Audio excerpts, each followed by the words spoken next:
Wouldn't the world be perfect if everyone could have the opportunity to go to a high-performing school, eat the best of foods, wear the finest clothes, and live in a safe and thriving environment where, of course, opportunity is abundant? Wouldn't all of that be just dandy? But can it be so simple? I mean, think about it. How do we create an out of thin air new society that produces an equal footing for everyone? Well, friends, that's what we're going to explore on this very episode of the Lecture Center. If this is your first time hearing my voice, welcome. This is going to be quite the ride, and I'm elated that you decided to embark on this journey with us. Now, friends, from the very beginning, mankind has always sought perfection, meaning an existence where he is free from flaw and error. You see, he, meaning we, seek to be blameless and upright. And that is because it is in our nature to want to be morally in the right. But what does that actually mean? Let us philosophize, because I have on many occasions thought deeply about this topic of morality, and I've spoken about it for many years. Not only spoken, but actually written about it. And I have discovered that everything, and I mean everything, is rooted in ethics and morality. For instance, the political arguments that we make regarding differing stances on war, abortion, free speech, equity and inclusion, LGBTQ+, and racial equity stems from what we believe is just or fair. But the real question at hand is, well, we should actually ponder this, whether morality is a question of belief or the beliefs about what is just or good. And also, do we have the rightful authority to determine what is good for others? In other words, what gives people the right to determine what others need? Is man or we not a free agent?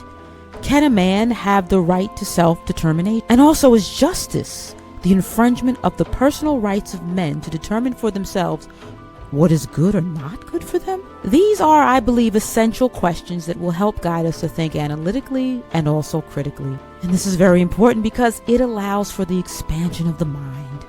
I often say that the mind ought to do what it is supposed to do. Think. But most people don't think because they have never learned how to think. Let us discuss the possibility of a society without error. And this society is one that will address all of the ills of its citizens, from food insecurity to the now defunct word homeless. Friends, the word is no longer homeless.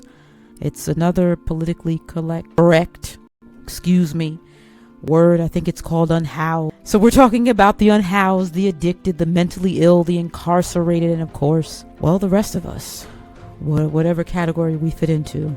And all of the aforementioned are thought to be a societal injustice that ought to be remedied by a social justice that encompasses an array of programs and policy. Again, I have more questions.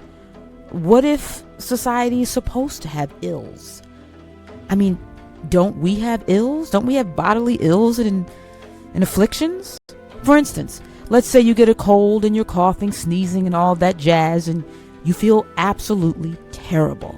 However, after a few days, you begin to recover. You feel better, you feel stronger. I mean, as a matter of fact, we know that if we get sick, our body builds immunity to illness.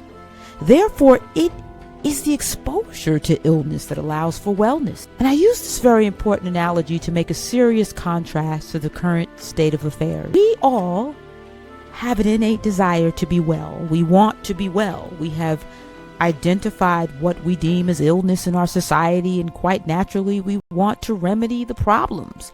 But I raise the question, and I keep raising questions because that's what I do. Can we do this? Is it possible to eradicate illness when I have just told you that it might be necessary for wellness? And there are indeed, well, I should say this, there is indeed an arrogance that we all as humankind possess, and it's also a foolishness. We think we know everything, and because we think like this, we refuse to allow for humility, and we refuse to allow for any knowledge to really come to us. In arrogance, it seems that we are trying to thwart nature. We want to conquer it.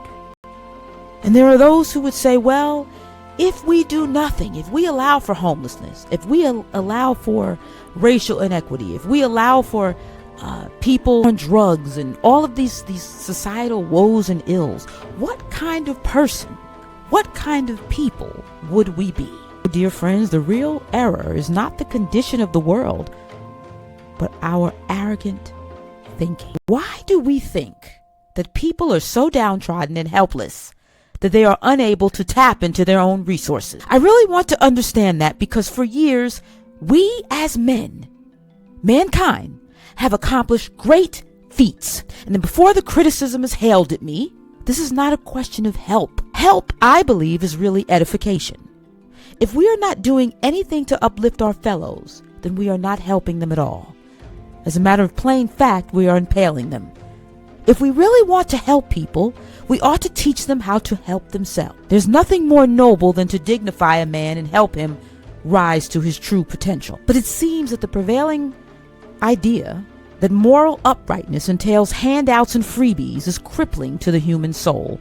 We seem to believe that in order to do good, we should feel sorrowful and obligated to give, but not of ourselves, because to give of ourselves would have nothing to do with material items. The perpetual dilemma of mankind is his failure to thrive. Societal woes are the pure result of our desire to look down on others with pity, while projecting into the world a sense of moral superiority. What we really want is not to actually be good, but look good in the eyes of others.